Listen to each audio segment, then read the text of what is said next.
warahmatullahi wabarakatuh. Perkenalkan, nama saya Nur Jayanti. Saya dari kelas C01.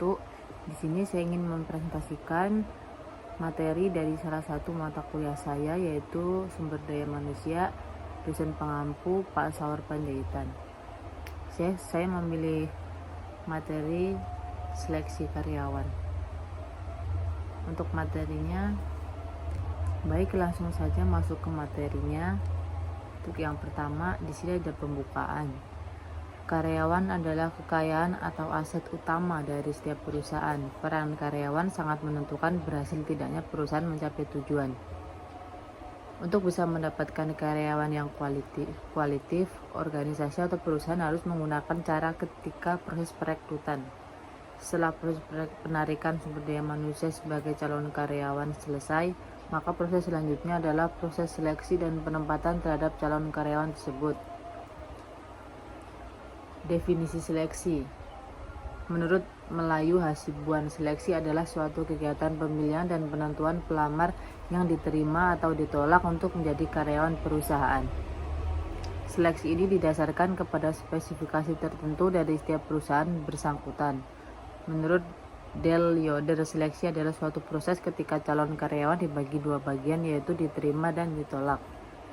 Dasar-dasar seleksi itu ada kebijaksanaan perburuhan pemerintah, job specification, ekonomi rasional, etika sosial, dan tujuan seleksi di sini yang pertama mendapatkan karyawan yang qualified dan potensial, yang kedua mendapatkan karyawan yang jujur dan disiplin, dan yang ketiga mendapatkan karyawan yang cakap dengan penempatan yang tetap, dan yang keempat mendapatkan karyawan yang terampil dan bersemangat dalam bekerja, dan yang kelima mendapatkan karyawan yang memenuhi syarat undang-undang perburuhan.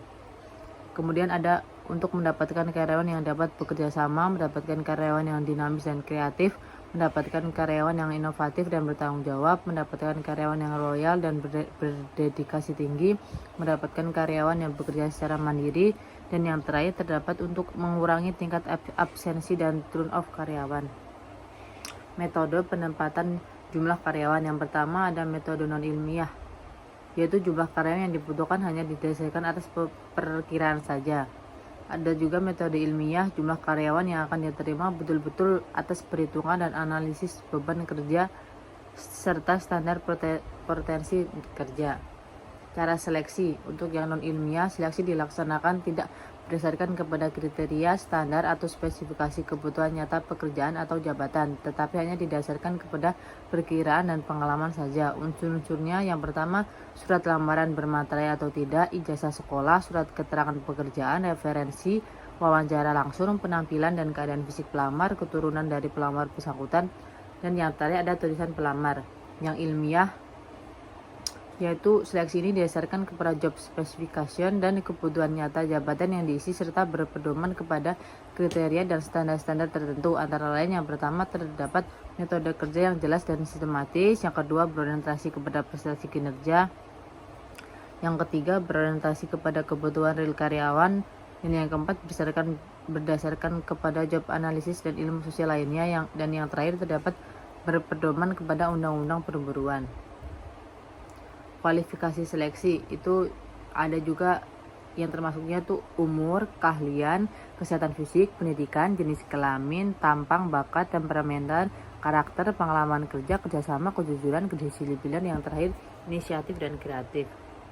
Sistem dan prosedur seleksi. Yang pertama itu sistem seleksi menurut Andre F. Sikula adalah successive, hardness, dan quantitative approach. Langkah-langkah seleksi. Yang pertama itu seleksi surat-surat lamaran, pengisian belangkon lamaran, pemeriksaan referensi, wawancara pendahuluan, dan yang terakhir ada tes penerimaan. Jenis-jenis tes penerimaan ada tes psikolog, yang kedua tes pengetahuan, performance test, dan ada juga tingkat-tingkat seleksi. Seleksi tingkat pertama yaitu meliputi semua prosedur seleksi sejak dari surat lamaran sampai dengan pelamar yang dinyatakan terima. Yang kedua, seleksi tingkat kedua dilakukan pada calon karyawan yang status masa percobaan atau training. Dan yang ketiga, seleksi tingkat ketiga adalah seleksi yang dilakukan dengan mengikuti perjabatan atau latihan. Kendala-kendala seleksi. Yang pertama ada tolak ukur, penyeleksi dan pelamar. langkah-langkah dalam proses seleksi. Yang pertama, penerimaan pendahuluan pelamar. Yang kedua, penerimaan tes penerimaan. Yang ketiga, wawancara seleksi. Dan yang keempat, pemeriksaan referensi. Yang kelima, evaluasi medis. Dan yang keenam, wawancara. Kemudian yang terakhir, keputusan penerimaan.